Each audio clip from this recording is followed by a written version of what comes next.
तो जय हिंद स्टूडेंट, लगातार की तरह आज भी हम आपके लिए लेकर के आ चुके हैं एनसीईआरटी की सीरीज में। जो भी एनसीईआरटी की सीरीज मैथ्स चल रही है अभी, तो जुलाई तक वादा है कि 1 जुलाई तक एनसीईआरटी मैथ में क्लास 10 पूरा कंप्लीट कराएंगे। फिर फिजिक्स, केमिस्ट्री, बायोलॉजी इसी प्रकार से हम लाते रहेंगे। और लगातार हमारी फिजिक्स, केमिस्ट्री की तो वीडियो डल ही रही हैं।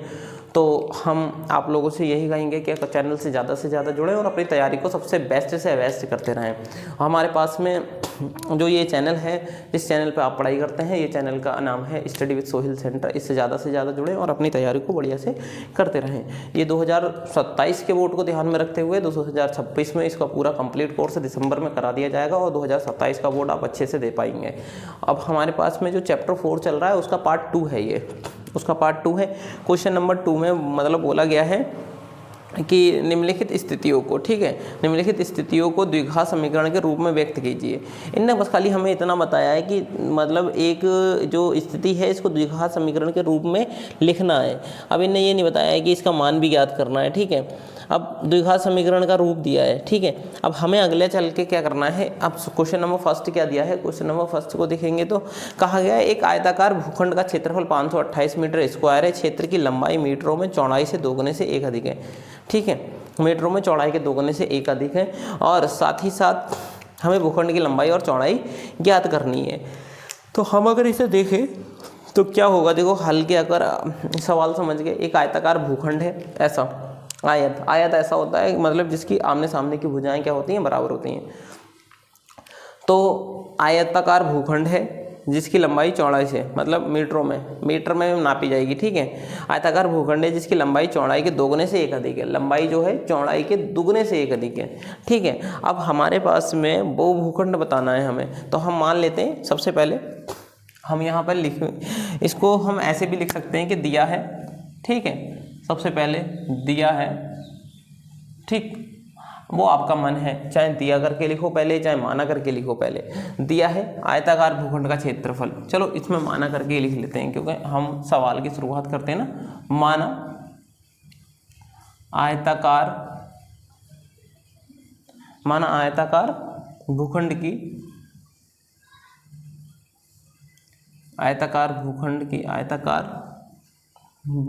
की चौड़ाई,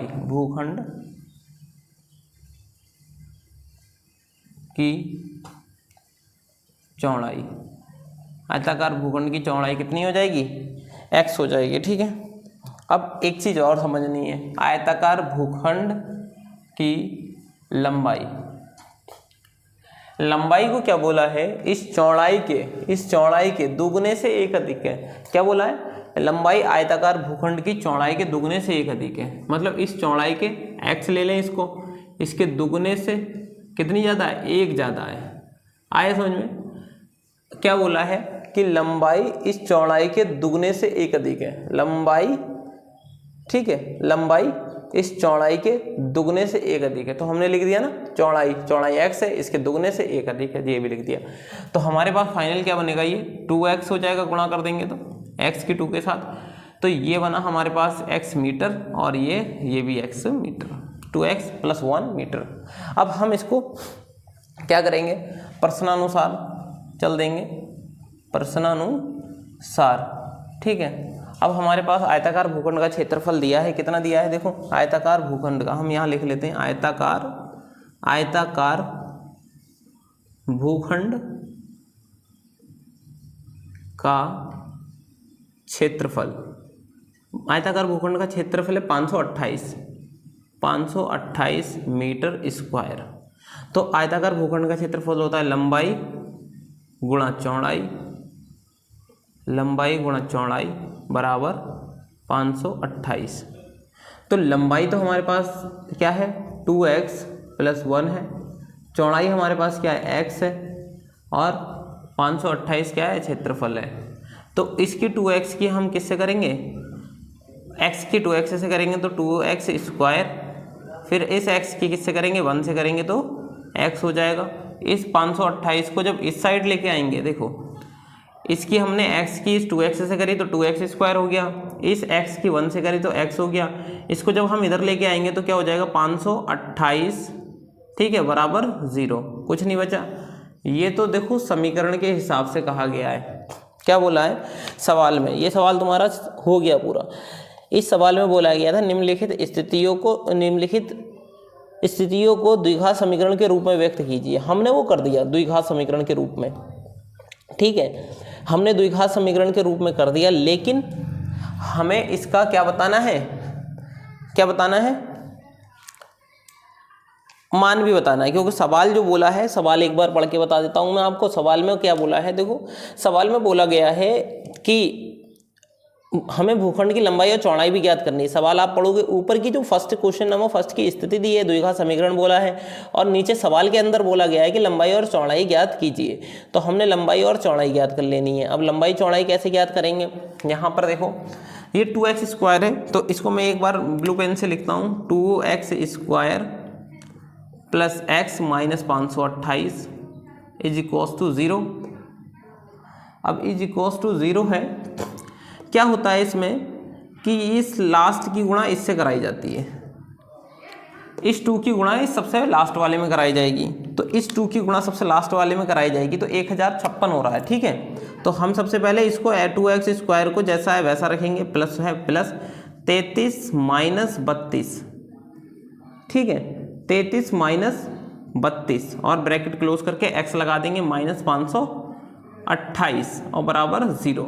अब इसको देखना कि कैसे हम 33 की गुणा इससे करेंगे, तो 33 दूनी कितना होता है 66, हमने कितना रख दिया, तो देखो 33 दूनी 66 और 33 तिया 99, 99 और 66 105 होता है, 99 और 6 105 होता है, तो 1056 हो रहा है। इन दोनों की गुणा करने पर हमें कितना मिल जाएगा, मतलब इन दोनों की गुणा करेंगे हम तो 1056 मिलेगा। देखो इसकी गुणा 528 से, सबसे पहले सबसे लास्ट की गुणा कराई जाती है, सबसे पहले सबसे लास्ट की गुणा कराई जाएगी।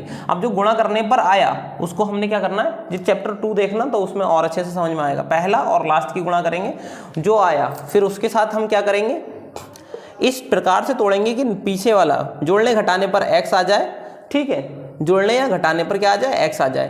तो ठीक हम यहाँ पर क्या करेंगे, 32 में से वो 33 में से 32 गया तो x मिल रहा है, और गुणा करेंगे तो 1056 मिल रहा है। तो हम यहाँ पर लिख देंगे 2x² और इसकी जब अंदर गुणा कर लेंगे तो 33x हो जाएगा, अंदर गुणा करेंगे तो 33x हो जाएगा, और माइनस है तो माइनस लगेगा, इस 32 से करेंगे तो 32x हो जाएगा, ठीक है। इसकी इससे करी और इसकी इससे कर दी, और बचा कितना 528 और इज इक्वल्स टू में 0 है हमारे पास में। इतना समझ में आया होगा। अब इसके साथ में हम क्या करेंगे, यहाँ पर देखो यहाँ क्या है कि x कॉमन ले सकते हैं। कारण क्या है कि 2 का पहाड़ा 33 में नहीं जाता है, 32 दूनी 16, वो 16 दूनी 32 होता है। तो देखो 2 के पहाड़े में 32 होना चाहिए पर 33 नहीं आता है, तो यहाँ पर 2x है ना, यहाँ 2x है, यहाँ से 1x लिया तो 1x बच जाएगा, और यहाँ पर 2 जैसा है वैसा ही रहेगा। यहाँ से एक ही x है वो बाहर ले लेंगे तो बचेगा कितना, 33 बचेगा। मतलब जब हम यहाँ से x लेते हैं तो इन दोनों संख्याओं से लेते हैं, इन वाली दोनों संख्याओं से, ठीक है। अब जैसे कि यहाँ 2x थे, यहाँ से 1x लिया तो 1 बचा, 2 था तो 2 बचा, यहाँ पर 1 ही था तो बचा 33। अब माइनस कॉमन ले लेते हैं सबसे पहले माइनस, तो माइनस आ गया, बचेगा कितना 32। तो हम इसको क्या करते हैं 16 कॉमन ले लेते हैं, 16 दूनी कितना होता है, 16 दूनी 32, केवल 16 लिया, क्यों, क्योंकि 16 दूनी कितना होता है, 16 दूनी 32 हो जाता है। अब 16 की गुणा 33 से करेंगे तो कितना हो जाएगा, 16 की गुणा 33 से करेंगे तो हमारे पास में 528 आएगा। देखो मैं दिखा देता हूँ, 16 तियाँ 48, देखो 16 तियाँ 48, ठीक है, और 16 तियाँ 48 और 5 53, 16 तियाँ 48 और 5 4 52, सॉरी, ठीक है, 16 तियाँ 48 हासिल 4 बचेगा, और फिर 16 तियाँ 48 और 4 52। तो यहाँ पर देखो इस 16 ऐसे करके भी समझ सकते हो। हमने जो 16 लिया है 16 दूनी 32, मतलब अगर 16 को भाग कर देंगे, 16 से भाग कर देंगे 32 को 2 बार में, 16 से भाग कर देंगे 528 को तो 33 बार में। अब ये माइनस और ये माइनस क्या आ गया प्लस, यहाँ पर दोनों संख्याएं समान हैं तो किसी एक को ले लेंगे, 2x प्लस 33, और इसके बाद में यहाँ से x लेंगे, x यहाँ से माइनस 16 लेंगे, माइनस 16 और बराबर 0। यदि लगाकर किसी एक की बीमा ज्ञात कर देंगे, ठीक है, तो यहाँ पर प्लस है तो माइनस आएगा, और ये माइनस है तो प्लस आएगा, तो माइनस वाली को 16 वाली को ले लेते हैं, x माइनस 16, तो आ गया हमारे पास में बराबर 16 मीटर, ठीक है। तो ये हमारे पास क्या आई, चौड़ाई आई, ठीक है, ये हमारे पास क्या आई, अतः हम लिख सकते हैं यह क्या है हमारे पास, चौड़ाई है। इधर लिख देते हैं, उधर दूसरा सवाल कर लेंगे। अतः यह हमारे पास क्या है, एक चौड़ाई है। अतः चौड़ाई कितनी है हमारे पास में, x बराबर 16 मीटर, और लंबाई की बात करें तो लंबाई क्या हो जाएगी 2x + 1, ठीक है। तो 2 तो है रहा, x की जगह 16 लिख देंगे, +1 लिख देंगे, 16 दूनी 32 और 1 33 हो गया टोटल, तो 33 मीटर लंबाई भी हमें मिल गई। ठीक है, ये हमारे पास में क्या था, आंसर हुआ किस चीज़ का, आयताकार भूखंड की लंबाई और चौड़ाई का। अब हम अगला देखते हैं। अगले में बोला गया है दो क्रमागत धनात्मक पूर्णांकों का गुणनफल 306 है, हमें पूर्णांक को ज्ञात कीजिए। हमें पूर्णांकों को ज्ञात करना है, मतलब इनने बोला गया दो क्रमागत धनात्मक पूर्णांकों का गुणनफल 306 है, हमें वो पूर्णांक ज्ञात करने हैं।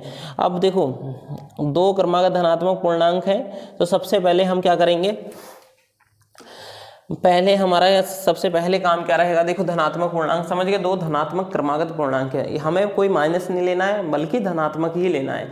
बात क्या बोली है इनने, धनात्मक बोली है, ठीक है। अब हमारे पास में जो धनात्मक पूर्णांक है, एक बार मैं 1 मिनट चेक कर लूँ कि वीडियो कटी तो नहीं है, ठीक है। तो धनात्मक पूर्णांक है, इसमें हम लिख लेंगे कि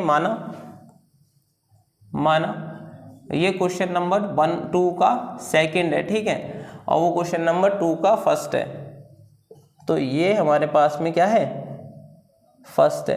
अब हम यहां मान लेंगे, माना पहला धनात्मक पूर्णांक क्या है, धनात्मक पूर्णांक x है, दूसरा धनात्मक पूर्णांक क्या हो जाएगा, प्लस में है तो x + 1 हो जाएगा, ठीक है। अब क्या है, उनने बोल रखा है पहले ही, प्रश्न के अनुसार चलते हैं, प्रश्न अनुसार, ठीक है। दोनों धनात्मक पूर्णांकों का गुणनफल, दोनों धनात्मक पूर्णांकों का गुणनफल, धनात्मक पूर्णांकों का गुणनफल कितना है, 306 है। तो पहला x है, इसकी गुणा में x + 1, क्योंकि गुणनफल की बात कर रहे हैं तो गुणा, और 306 है, ये x और x गुणा करेंगे, ये x इस 1 से कर लेगा, तो x और x करेंगे तो x² हो जाएगा, x 1 से करेगा तो x हो जाएगा, इस 306 को इधर लाएंगे तो माइनस हो जाएगा 306, और बराबर में कुछ बचा नहीं बचा, तो क्या 0। देखो एक बार, इस x और इस x की गुणा करी तो x² हो गया, इस x की 1 से करी तो x हो गया, इस 306 को जब इधर लाएंगे तो 0 हो जाएगा हमारे पास में।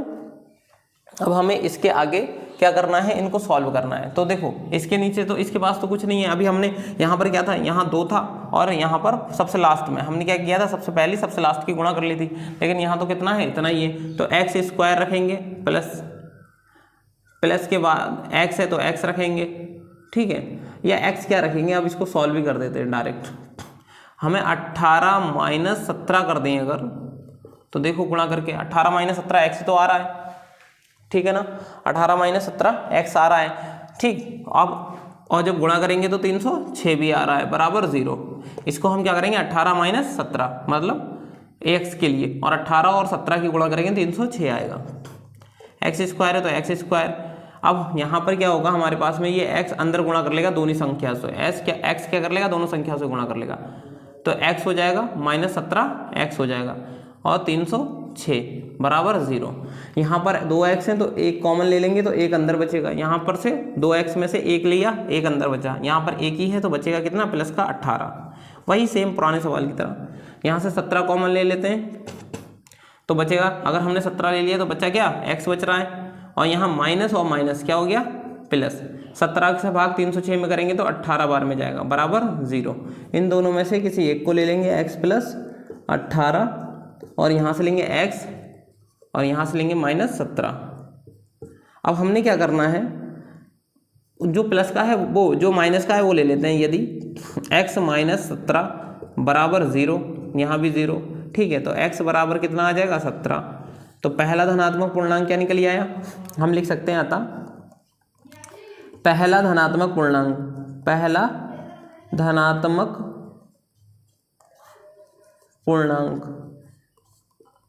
पहला धनात्मक पूर्णांक हमारे पास क्या है, x बराबर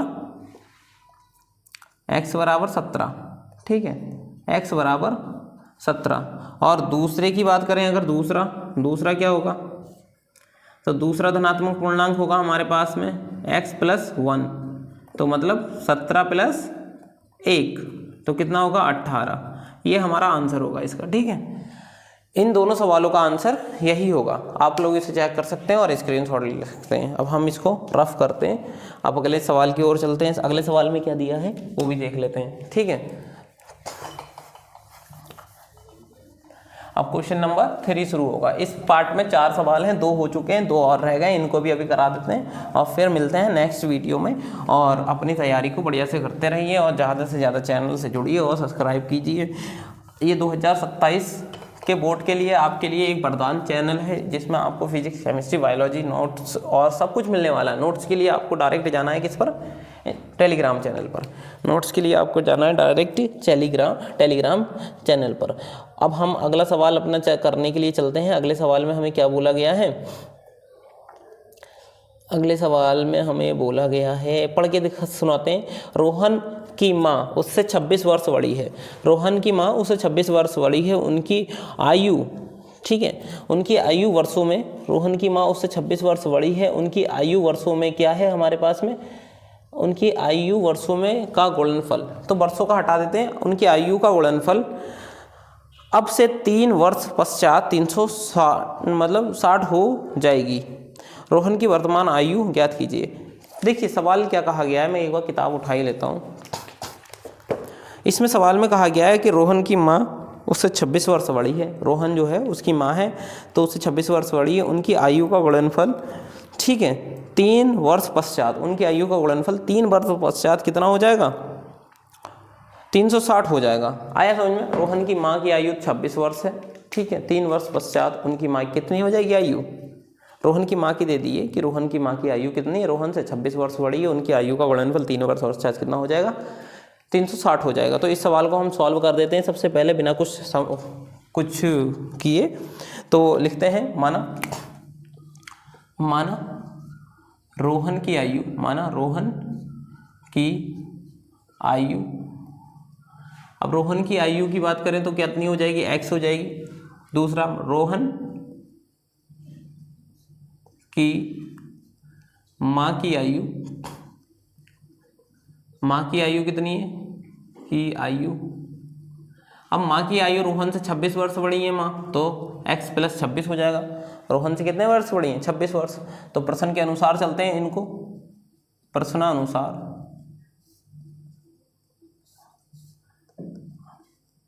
अब से 3 वर्ष पश्चात में सबको पता होना चाहिए क्या लगता है, प्लस लगता है। 3 वर्ष पश्चात दोनों की आयु का गुणनफल, दोनों की आयु का गुणनफल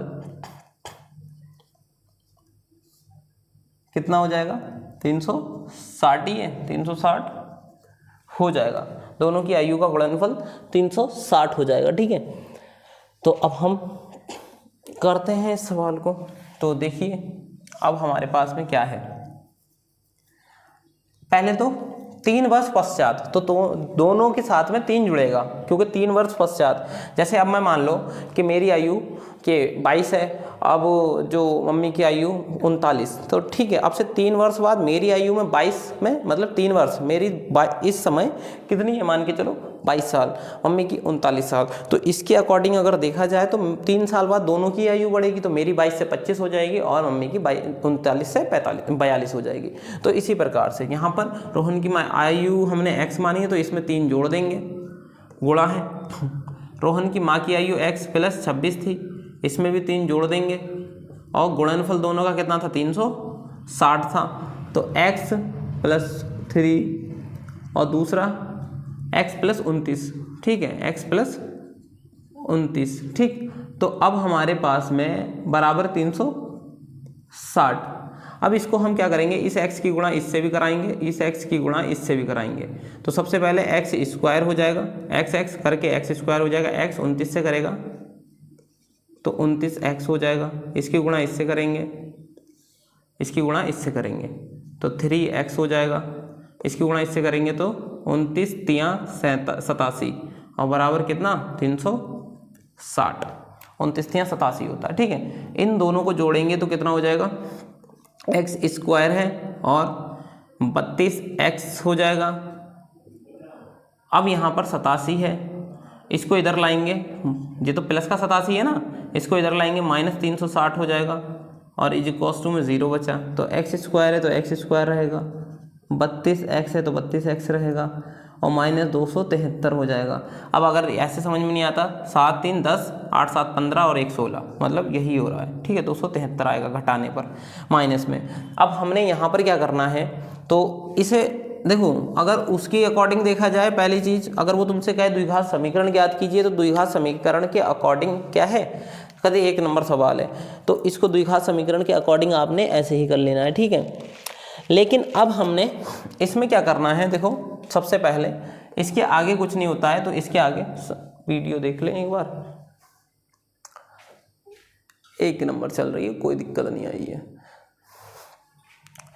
तो अब इसके आगे हमारे पास क्या होता है, तो हम यहाँ देख सकते हैं कि ये जो समीकरण है इसको x square plus 32x minus 273 बराबर 0।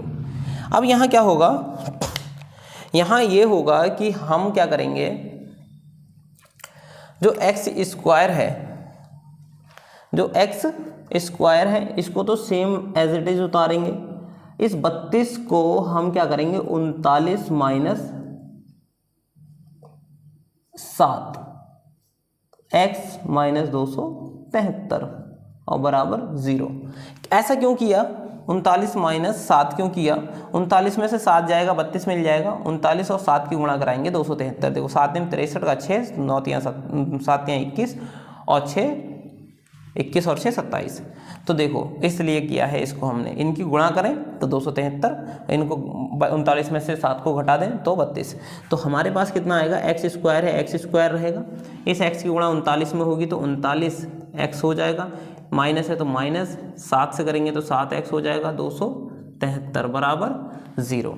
अब हमने क्या करना है, यहाँ 2x है, यहाँ 1x है, तो सबसे पहले x कॉमन ले लेते हैं, तो बचेगा कितना x, यहाँ से x लिया तो x बचेगा अंदर, यहाँ पर तो एक ही x है तो बचेगा कितना 39, यहाँ बचा कितना 39 और माइनस 7 है तो 7। अब यहाँ से 7 लेते हैं कॉमन, ठीक है, यहाँ से 7 कॉमन लिया तो बचा कितना x, ठीक है, तो ये माइनस तो प्लस हो गया। 7 में हमने 39 की गुणा करी थी तो कितना आ रहा था, बराबर 0। 7 में 39 को गुणा करने पर 73 आ रहा था। तो देखो यहाँ पर 2x थे, 1x कॉमन ले लिया तो 1x बचा, यहाँ पर 2x है ना, 1 को बाहर ले लिया तो 1 बचा। 2x का मतलब होता है x स्क्वायर, मतलब इसको हम ऐसे लिख सकते हैं, ठीक है, इस x स्क्वायर को हम ऐसे लिख सकते हैं, यहाँ से 1 लिया तो 1 तो बचेगा ही ना, तो आ गया अंदर, यहाँ पर 1 ही था तो 1 बाहर है और 39 बचा। यहाँ पर जो कॉमन लेते हैं हम, इस ब्रैकेट लगा के दोनों साइड, इसका मतलब होता है दोनों संख्याओं से लेना, इससे भी और इससे भी, तो इससे 1 लिया तो 1 बचा, इससे 1 लिया तो 39 बचा। यहाँ से हमने 7 ले लिया, माइनस है तो माइनस ले लिया, 7 ले लिया तो बचेगा कितना x, इस 7 की भाग हमने किस में करी 273 में, तो 39 बार में, इन दोनों में से किसी एक को उतार लेंगे, x माइनस 39, x प्लस 39 है, ठीक है, और दूसरा है x माइनस 7 और बराबर 0। तो यदि हम माइनस वाला ही लेंगे, ठीक है, माइनस वाला, तो x माइनस 7 बराबर 0 और x बराबर 7। ये तो रोहन की आयु निकल गई, ठीक है, रोहन की, अतः लिख के कर देते हैं, अतः रोहन की आयु, ठीक है, कितनी है, x बराबर 7 वर्ष। माँ की आयु देखें, ठीक है, रोहन की माँ की आयु तुम ऐसे करके लिख सकते हो, x plus 26, x plus 26, x की जगह 7 आ जाएगा, 26 है तो कितना हो गया, 7 कितना हो गया, 26 7 33, 26 7 33 वर्ष। तो रोहन की माँ की आयु 33 वर्ष। तो ये सवाल था तुम्हारा। अब अगला हमारे पास में सवाल है एक जो सबसे ज़्यादा इम्पोर्टेंट है, very very very most important है। उस सवाल को आप लोगों ने करना है और उसे इतने अच्छी तरीके से करना है कि लगे कि हाँ मतलब सवाल है कुछ। अब वो सवाल है, मैं पढ़ के सुना देता हूँ आपको, ठीक है। अब वो सवाल है आपके पास में, एक रेलगाड़ी 480 किलोमीटर की तय कि 480 किलोमीटर की दूरी समान चाल से तय करती है। यदि इसकी चाल 8 किलोमीटर प्रति घंटा कम कर दी जाए, कम होती तो वह उसी दूरी को तय करने में कितना समय अधिक लेती। तो ये सवाल है, ये सवाल आप लोग कर सकते हैं, मुझे पता है ये आपका होमवर्क है। और नहीं कर पाएंगे तो आप मुझे कमेंट में इसका मतलब लिख सकते हैं कि सर कमेंट में आंसर प्रोवाइड कराइए, मतलब क्वेश्चन नंबर 4 का। तो हम बहुत जल्द से जल्द आपको वो प्रोवाइड कराने का प्रयास करेंगे। जब तक कि अब मिलते हैं अपनी नेक्स्ट वीडियो के साथ में। और आप लोगों से यही अनुरोध है, अगर आपको ये सब समझ में आया हो तो आप लोग अपना यही कर सकते हैं कि हम आपको फ्री पढ़ा रहे हैं, कोई फीस नहीं है। फीस आपकी केवल एक हमारा ये होगा कि आप हमारा आत्मविश्वास बढ़ाते रहें आपकी फीस के तौर पर, कि आप हमारे चैनल से ज़्यादा जुड़ें और इस स्टडी विद सोहेल सेंटर को एक बड़े लेवल पर ले जाने का प्रयास करें। आप लोगों से ही संभव है और आप लोग लगातार तैयारी और पढ़ाई करते रहेंगे, आप लोगों की अच्छा समझ में आता रहेगा, आप लोग इसे आगे प्रमोट करते रहेंगे। तो हमें पता है कि हम अभी हमने 3-4 महीने हुए हैं शुरुआत किए हुए, तो हम मान के चलते हैं कि इस 2-4 महीने के बाद में आप लोगों का जो सहयोग मिलेगा हमें बहुत ऊंचाई तक लेके जाएगा। अभी हमें कोई चीज़ की ज़रूरत नहीं है, हम आप लोगों को हमने जो वादे किए हैं PCM PCB 8 साइड सब कंप्लीट कराने का, ठीक। आप लोग ज़्यादा से ज़्यादा तैयारी करिए, बढ़िया से अपनी तैयारी को अच्छे से करते रहिए। हम लोग मिलते हैं फिर अब नेक्स्ट वीडियो में।